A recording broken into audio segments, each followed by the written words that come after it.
गिरफ्तारी अदालत के लिए नहीं, मारने के लिए है। उनको डर है कि इमरान खान इक्तिदार में ना आ जाए। इमरान खान के संगीन इल्जामात। चेयरमैन तहरीक इंसाफ इमरान खान का कहना है कि मुल्क की सबसे बड़ी पार्टी के सरबराह को फौज पकड़ने आ जाती है। मेरी गिरफ्तारी अदालत में पेश होने के लिए नहीं, बल्कि मुझे मारने के लिए है। मुझे गिरफ्तार करके उन्होंने वही करना था जो आजम सवाती और शहबाज गिल के साथ हुआ। ये डरे हुए हैं कि कहीं इलेक्शन ना हो जाए, इमरान खान इक्तिदार में ना आ जाए। अदालत में पेश होने से कभी इनकार नहीं किया। ये मुझे उस जगह बुला रहे हैं जिस पर मुझे सिक्योरिटी खदशात हैं। पाकिस्तान की तरक्की, मफादात और जमहूरियत के लिए किसी कुर्बानी से गुरेज नहीं करूंगा और इस ज़मान में किसी से भी बात करने के लिए तैयार हूँ और इस जानिब में हर कदम उठाने के लिए तैयार हूँ। सुप्रीम कोर्ट का फैसला ना मानना, टेक ओवर को दावत देना होगा। 3 दिन के बाद अपने मौक़िफ़ में नरमी लाते हुए इमरान खान का सहाफ़ियों से गुफ्तगू करते हुए कहना था, इंतखाबात किसी सूरत 90 दिन से आगे नहीं जाने देंगे।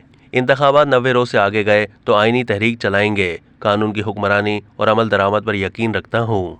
उन्होंने कहा कि 18 मार्च को अदालत में पेश हो जाऊंगा। जब कह दिया था कि अदालत में पेश हो जाऊंगा तो सारा ड्रामा क्यों रचाया जा रहा है। मेरे कारकुन गुस्से में हैं। सुप्रीम कोर्ट का फैसला ना मानना, टेक ओवर को दावत देना होगा। मेरी हिकमत अमली इस बात पर है कि ये सुप्रीम कोर्ट का फैसला मानते हैं या नहीं।